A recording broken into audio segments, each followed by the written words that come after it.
Ako si Ronnie Vic Condi Lagnada, na tawo ug nagdako sa Barangay Golden Ribbon, Butuan City. Anak ni Vicente Fortun Lagnada ug Sinaida Nobo Conde. Kaliwat sa pamilyang Calo, Fortun, Busa, Butao, Rosales, Villanueva, Pordios ug Asura.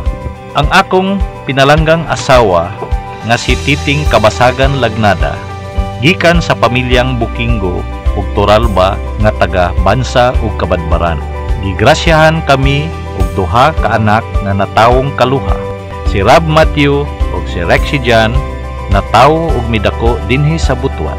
Natapos sa kolehiyo sa Ateneo de Manila University ug nagapadayon sa ilang dugang nga kurso sa management didto pud sa Ateneo. I am what I am because of my parents. I owe everything to them. So, Ronnie had been respecting his elder brother. Itudluan ko gid sila kung gusto nga pamatasan, labi ra ba pagrespeto sa ilang maguwang. Gina-ambisyon sa akong mga anak na they must have discipline, then they must have respect. He is very successful because of integrity. When you say yes, I'll give you, I'll give you. Ronnie is a loving husband to Titing, to his twins, si Babab ug si Kiking. Tapos dili mo siya madunggan nga nanginambog siya nga nasa gitabangan. Makadungog na lang ka kay nanay mo kablit sa ako mingon nga, uy kanang imong pagumanggon. Gipa-school lang akong anak karon nurse na. Si Ronnie, dili gusto na mga publicity. I-announce kana.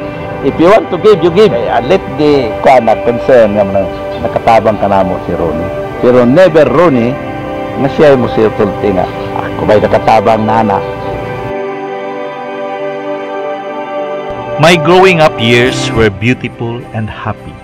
Kinsa may dili malipay kung ang imong kauban sa pagdako ang mga bugoy-bugoy nga masadyaon. Butuan ni atong mga panahuna, hapsay, malinawon, halos kaila mo tanan. Halos paryente nimo ang tanan. Ang iyang pananaw para sa Butuan layo. Ang iyang mga kalihukan, ang iyang negosyo, ang iyang engineering, advance kaayo. Mao nga nilambo ang iyang negosyo. Si Ronnie, kuan siya, matinabangon siya. If I have to describe Ronnie as a person, ako siyang ma-describe 4 letters lang. The word is kind. Di na siya magduwa-duwa og tabang. Kung sa iya, makaya lang niya. Kanang gingon nga, walang iwanan. Nananak ang Ronnie sa una high school ko niya. Salamat kita na giapil ta sa iyang mga damgo na ang Butuan lambo ang mga Butuanon maapil po. Grabe yung fighting spirit. Ronnie is really a friend. A good friend. Ang kumpanya nga among napundar, gikaluy-an sa Ginoo, milambo ug midako. Next year, mag-silver anniversary na kami. Ubay-ubay na pod ang mga proyekto nga atong nahimo sa national scene. Doon na tay mga kapin 3,000 nga natagaan og empleo sa Equiparco. I believe that my primary responsibility as a businessman is to my stakeholders. My stakeholders are first, the country and my countrymen who are the end users and beneficiaries of the projects we undertake. Next is my employees. I am happiest when I see their lives improve, and I feel most blessed when I see them happy. Nana ko'y nakita daan, bisan ang kumpanya gamay pa nga, kanigid nga kumpanya, naagid pag-asinso ani tungod sa leadership sa among amo. Kay nakita nako nga nagid say kuman sa amo nga marespetaran siya. Kanang pagbiyahe namo sa madtumi og lagyo kung unsay makaon ni Boss Ronnie, apel pod mi mao gyud na amo ang kuan gyud po, dili mi niya pasagdan asa siya nga hotel matulog, naapod mi dito pod. isa rami og hotel. Bisan ako na ako diferensya sa akong tiil, pero siya misalig sa ako magbaniyo sa sakyanan. Yag yung kong gilalayan nga dito gyud sa pag-interview. Pagkuha sa visa. Ang tanan ginamo nga project nagid accomplishment nga insakto as to schedule og nangahuman. Dili man siguro mo lang buong kumpanya kung dili maayo pagdala niya sa iya mga tao. Sa iyang pagdala sa iya mga tao ug sa kumpanya mao nay sayang nga nulambo gyud ang kumpanya nga maayo gid niya pagdala sa iya mga tao ug sa kumpanya. Wala gyud ako naghandom nga mosulod sa politika. Kaduoy sa Dios. Matawag man nato nga malampuson ta sa ginagmay nato nga negosyo. Igo na kanako ang magsuporta sa mga tao nga akong gituhuan nga maoy magdala kanato sa pag-uswag ug sa paglambo sa usa ka malinawon ug mauswagon na butuan. Usahay mapaso man pud ta sa pagpili sa atong manok. Apan dili kana rason para dili na kita mutuo sa tao. Musalig paghihapon ko nga naatay mga igsuon nga naay paruganan ug adunay integridad. He's a very simple guy, no? He's very down to earth, but he's a dreamer, he's a visionary. What defines him yun, no, as a person? Kana yung iyang good faith. Isa yun si Ronnie sa nasaligan nako nga contractor because I know nga walay tinento sa proyekto. Dako na yun ang akong pagtuo o pagsalig sa iyang mga trabaho. That's why he made it. He's a made man. This time around, he's here to serve Butuan na ibalik niya unsay gihatag sa Ginoo sa iya. And I think if Ronnie, no, is given the opportunity to lead this city, dako yun ang makabuot sa atong dakbayan. His vision, no, his being a dreamer, his political will, his determination nga abton ang iyang mga pangandoy pinaagi sa lehitimo nga pamaagi o kinahanglan naa gyud kanunay ang good faith sa tanan niyang gibuhat. Academically, I was formed in my early years by my mentors at Orius High School. I enjoyed my brief stay at UST. It was in Xavier University where I completed my engineering, which prepared me for my future work. Kining tulo ka eskwelahan maoy nagtabang sa pag-umol sa akong pagkatao ug sa pagka-Kristiyano. In their mantras, I draw strength and I tried to heed its calling.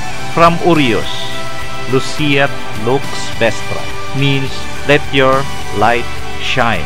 From UST, Veritas in Caritate means charity in truth. O sa Xavier, Veritas Liberabit Quos. Sa ato pa ang rabbit mao'y boss. But seriously, the truth shall set us free. Simple o manggihatagod, generous sa mga nagkinahanglan yun. Dami na dito may kinahanglan outcast sa society. Willing yun siya. May hatag yun na siya. Muna nga, dako kayong tabang ang iyahang pagsuporta sa mga kay dili gud lalim mo atiman og mga tigulang kay sa karon 40 kapin 42 kabuok tigulang unya ang amua ang mga staff nga sweldohanan dako kayo ang expenses dili gyud lalim mo na nga nahimo na mong katabang siya sa maong pagpanrebisyo sukad pa sa unang panahon.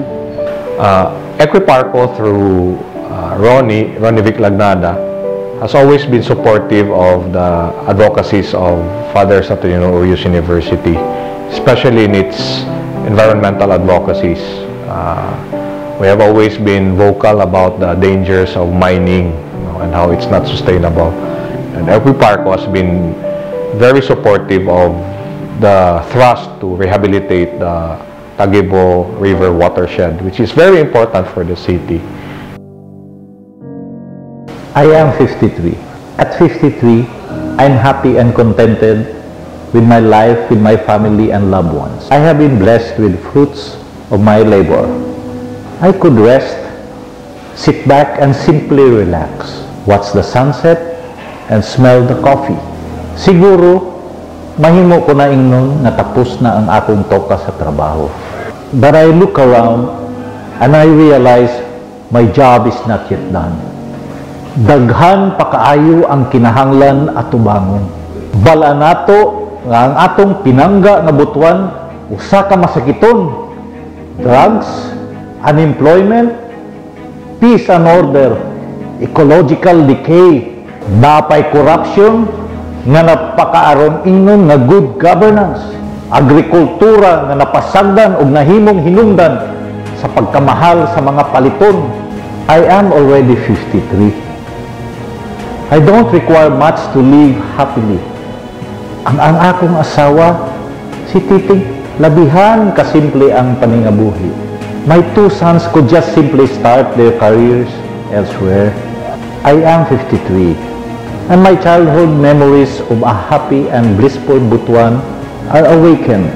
My youthful dreams of a prosperous, safe and secure Butuan are challenged. I am 53. Dili ko mahimong talikdan ang tawag sa atong Ginoo nga buligan ug ibangon ang Butuan sa kanhi niyang kahimtang ug kaanyag. Gigrasyahan ako sa atong Ginoo sa tanan kong paningkamot, pusa, dili ko mahimong talikdan kini na panawagan.